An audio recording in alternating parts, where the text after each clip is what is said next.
Bagaimana menentukan sebuah budget dan sumbernya dari mana, langkahnya seperti apa? Yang pertama, menentukan pedoman anggaran.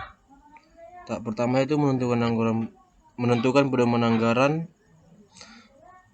Pedoman yang dibuat harus berdasarkan anggaran perusahaan satu periode atau tahun sebelumnya dengan menyesuaikan kegiatan periode atau tahun anggaran berikutnya.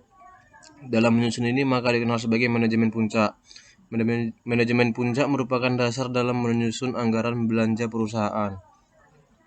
Yang kedua, persiapan anggaran. Setelah manajemen puncak selesai disusun, perusahaan membutuhkan waktu untuk mempersiapkan anggaran.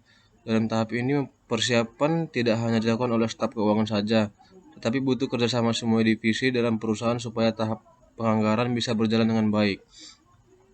Sebelum menyusun anggaran, manajer pemasaran terlebih dahulu menyusun taksiran atau forecast penjualan. Setelah itu, manajer pemasaran bekerja sama dengan manajer umum dan manajer keuangan untuk menyusun anggaran produksi. Anggaran biaya pabrik, anggaran persediaan, anggaran utang usaha, anggaran kas, anggaran neraca, anggaran laba rugi, dan sebagainya. Yang ketiga, penentuan anggaran. Tahap penentuan anggaran, manajer beserta direksi akan melakukan pengesahan anggaran. Setelah itu melakukan pengkajian dan juga kelayakan rancangan anggaran yang telah disusun oleh masing-masing pengguna anggaran. Yang keempat, dalam tahap pelaksanaan anggaran dibutuhkan pengawasan dari manajer perusahaan kepada masing-masing bagian. Untuk kepentingan pengawasan, maka setiap manajer harus membuat laporan realisasi anggaran. Realisasi anggaran dibuat setelah dianalisis, lalu laporan realisasi anggaran disampaikan kepada direksi. Soal kedua, tentukan bagaimana variabel budget bisa menjadi sebuah indikator keberhasilan sebuah proyek. Jelaskan. Variabel budget bisa menjadi sebuah indikator keberhasilan dengan melakukan penelitian.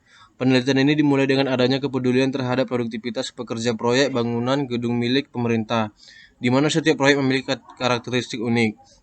Selanjutnya dilakukan studi literatur mengenai tenaga kerja, produktivitas, dan bangunan gedung guna mengidentifikasikan faktor-faktor internal site manager proyek bangunan gedung dan mengidentifikasikan indikator keberhasilan proyek yang dipengaruhi oleh faktor internal site manager tersebut. Tingkat pengaruh dari faktor-faktor internal site manager pada setiap variabel indikator keberhasilan proyek menggunakan skala Likert dengan ketentuan bobot penilaian jawaban sebagai berikut.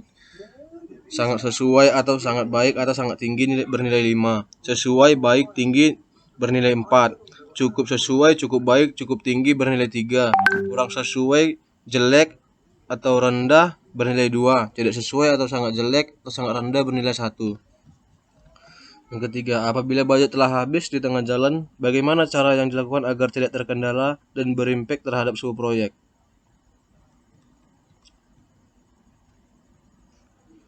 Yang pertama dilakukan adalah monitoring penggunaan anggaran proyek secara transparan.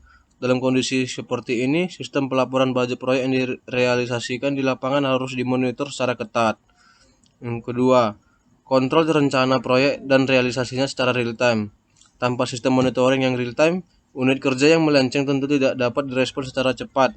Hasilnya, risiko pengerjaan berulang yang memakan banyak kas anggaran proyek akan terjadi.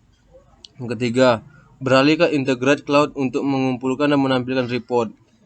Sistem cloud yang terintegrasi juga dapat memudahkan project manager dan pemilik proyek dalam melakukan screening data proyek lebih cepat dan efisien. Yang keempat, efisiensi penggunaan sumber daya manusia dan operasional proyek.